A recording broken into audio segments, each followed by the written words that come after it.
La revue de presse, c'est avec Samuel Etienne. Bonjour Samuel. Bonjour Maxime, bonjour Anissa. Bonjour Samuel. Bonjour à tous. Alors on vient d'entendre Manuel Valls à ce propos à l'instant sur Europe 1. Évidemment, les événements de Nantes, de Dijon, de Jouer-les-Tours sont à la une de vos journaux ce matin qui se posent une question, toujours la même, terrorisme ou folie. Question encore dans vos journaux à l'endroit du déplacement de François Hollande, loin, très loin à Saint-Pierre-et-Miquelon à la veille de Noël. Pourquoi ce voyage ?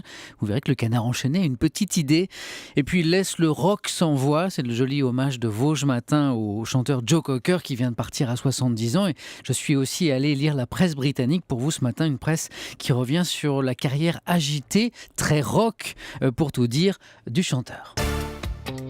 Et d'abord Samuel, cette question que posent plusieurs journaux ce matin après les événements de Nantes, Dijon et Jouer-les-Tours. Oui, la question que tout le monde se pose, la voici résumée par Le Monde et vous l'évoquiez à l'instant avec Manuel Valls, terrorisme ou bien acte de folie. Alors après les déclarations des préfets des départements concernés, nombreux sont les quotidiens qui reprennent cette thèse de coup de folie en série. C'est par exemple le titre de l'Alsace, c'est aussi l'analyse de La Croix ou encore de l'Humanité qui revient sur la fameuse formule Allah Akbar prononcée par les auteurs des attaques.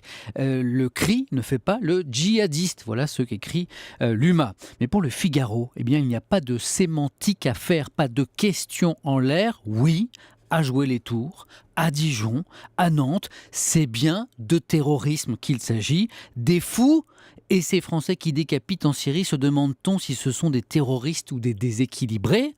Non, pour le Figaro, c'est bien de terrorisme qu'il s'agit et il appelle au passage le gouvernement à prendre la mesure de la menace de ses ennemis de l'intérieur. Autre question ce matin dans la presse, moins grave, mais que va donc faire le président Hollande à Saint-Pierre-et-Miquelon la veille de Noël ? Mais oui, à Saint-Pierre-et-Miquelon, c'est-à-dire loin, très loin. J'ai vérifié, plus de 4000 km. Alors je vous livre d'abord la version officielle. Il s'agit de, j'ouvre les guillemets, faire valoir le droit à la solidarité nationale de ce territoire d'outre-mer.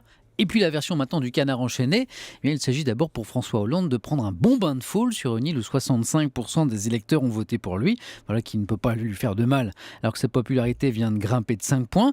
Mais si ce déplacement est censé donner le sourire au président, pour ceux qui l'accompagnent, c'est pas gagné, rapporte le Parisien, une délégation qui est angoissée en fait de rater le réveillon en famille, car si le retour est prévu demain, le chef de l'État a la réputation de ne pas être très à cheval sur les horaires, et puis c'est une délégation qui redoute aussi l'ambiance de ce déplacement sur une île peuplée d'à peine plus de 6000 habitants. Le vin d'honneur dans la salle des fêtes de Saint-Pierre, ça va être grandiose, ironise-t-on dans les coulisses de l'Élysée. Et à propos d'honneur, les journaux saluent ce matin la mémoire de Joe Cocker. Oui, chapeau bas, comme le dit Libération, allusion à la chanson You Can Leave Your Hat On, célèbre notamment pour avoir accompagné la stripteaseuse, enfin le striptease de Kim Basinger, elle est actrice avant tout, dans le fameux film 9 semaines et demie. Alors pour Libé, ce striptease est d'ailleurs l'un des deux moments définitivement ancrés par Joe Cocker dans la psyché collective, l'autre étant, Maxime, vous en souvenez sans doute, Woodstock. Bien sûr, Évidemment, voilà, 69. l'incroyable prestation de Joe Cocker à Woodstock en 1969.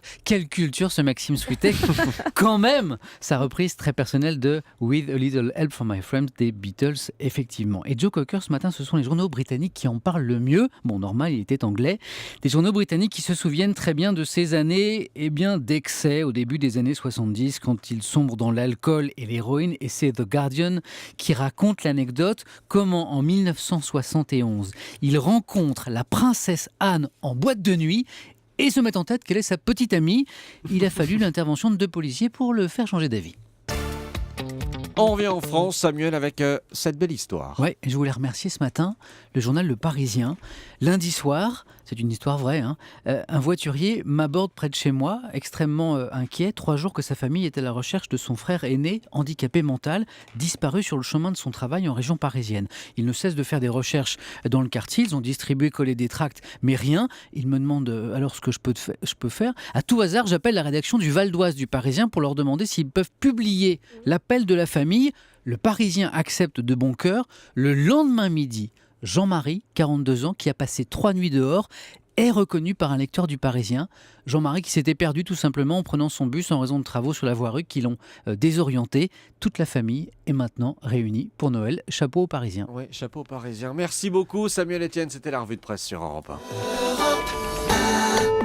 1.